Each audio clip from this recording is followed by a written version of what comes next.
हैदराबाद नगर निकाय चुनावों में कांग्रेस बुरी तरह से हारी। उसके बाद से तेलंगाना कांग्रेस में भगदड़ की स्थिति उत्पन्न हो गई है। एक के बाद एक बड़े नेताओं का पार्टी छोड़कर जाने का सिलसिला शुरू हो गया। हैदराबाद नगर निकाय चुनावों में धमाकेदार प्रदर्शन करने वाली बीजेपी कांग्रेस के नेताओं के लिए बेस्ट डेस्टिनेशन बन गया है। पहले तेलंगाना की सुपरस्टार विजया शांति और उसके बाद गुडूर नारायण रेड्डी कांग्रेस छोड़कर बीजेपी का दामन थाम लिया। माना जा रहा है कि आने वाले दिनों में कांग्रेस ही नहीं बल्कि तेलंगाना राष्ट्र समिति के कई बड़े नेता बीजेपी का रुख कर सकते हैं, क्योंकि सवाल सिर्फ हैदराबाद के चुनाव में बीजेपी के प्रदर्शन का ही नहीं बल्कि के चंद्रशेखर राव के गिरते ग्राफ का है, जो तेजी से अपनी लोकप्रियता गंवाते जा रहे हैं। यही वजह है कि डबका विधानसभा के उपचुनाव में बीजेपी के हाथों टीआरएस को करारी हार का सामना करना पड़ा था। कांग्रेस से इस्तीफा देने के बाद अभिनेत्री विजया शांति बीजेपी में शामिल हो गईं। पार्टी मुख्यालय में महासचिव अरुण सिंह, केंद्रीय मंत्री जी किशन रेड्डी और तेलंगाना इकाई के अध्यक्ष बांदी संजय कुमार की मौजूदगी में विजया शांति बीजेपी में शामिल हुई। कांग्रेस से इस्तीफा देने के बाद विजया अमित शाह से मुलाकात करने पहुंची। विजया शांति ने 1990 के दशक में अपने राजनीतिक जीवन की शुरुआत बीजेपी से ही की थी और बाद में वे टीआरएस और फिर कांग्रेस में चली गईं। विजया शांति 80 और 90 के दशक में तेलुगु फिल्म्स की सफल अभिनेत्री थीं। उन्होंने हिंदी की भी कई फिल्मों में अभिनय किया।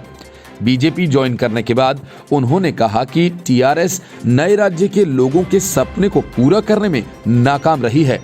उन्होंने आरोप लगाया कि मुख्यमंत्री के चंद्रशेखर राव नीति सरकार में बड़े पैमाने पर भ्रष्टाचार है। दूसरी तरफ तेलंगाना कांग्रेस के नेता गुडूर नारायण रेड्डी बीजेपी में शामिल हो गए। बीजेपी में शामिल होने के बाद उन्होंने राष्ट्रीय अध्यक्ष जेपी नड्डा से दिल्ली स्थित उनके आवास पर मुलाकात की। इसके बाद बीजेपी के अन्य बड़े नेता भी उनके साथ दिखाई दिए।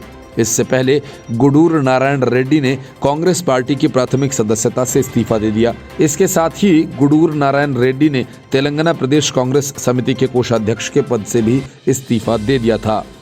वह लगातार 4 दशक से कांग्रेस के एक सक्रिय कार्यकर्ता थे। कांग्रेस अध्यक्ष सोनिया गांधी को लेकर अपने इस्तीफे में उन्होंने कहा कि वह अपने छात्र जीवन के दौरान 1981 से कांग्रेस के साथ जुड़े और पार्टी की सेवा की। गुडूर नारायण रेड्डी ने अपने पत्र में कहा कि वह तेलंगाना प्रदेश कांग्रेस समिति के कोषाध्यक्ष, अखिल भारतीय कांग्रेस समिति सदस्य पद और पार्टी की प्राथमिक सदस्यता से इस्तीफा दे रहे हैं। गुडूर का ये इस्तीफा उस वक्त आया जब कांग्रेस ग्रेटर हैदराबाद नगर निगम चुनाव में सिर्फ 2 ही वार्ड पर जीती है, जबकि बीजेपी ने इसमें बेहतरीन प्रदर्शन किया। बीजेपी 2019 के लोकसभा चुनावों में अपने प्रभावशाली प्रदर्शन के बाद तेलंगाना में अपनी संभावनाओं को लेकर आश्वस्त है। इसके पहले उसने डबका विधानसभा के लिए हुए उपचुनाव में टीआरएस पर जीत हासिल कर लोगों को चौंका दिया था। हाल ही में पार्टी ने ग्रेटर हैदराबाद नगर निगम चुनावों में भी अच्छा प्रदर्शन किया। तेलंगाना के सत्ताधारी दल टीआरएस ने 150 वार्ड वाले ग्रेटर हैदराबाद नगर निगम चुनावों में 55 सीटों पर जीत दर्ज की, जबकि बीजेपी दूसरे नंबर की पार्टी बनकर उभरी और 48 वार्ड पर जीत दर्ज की। Report news of India.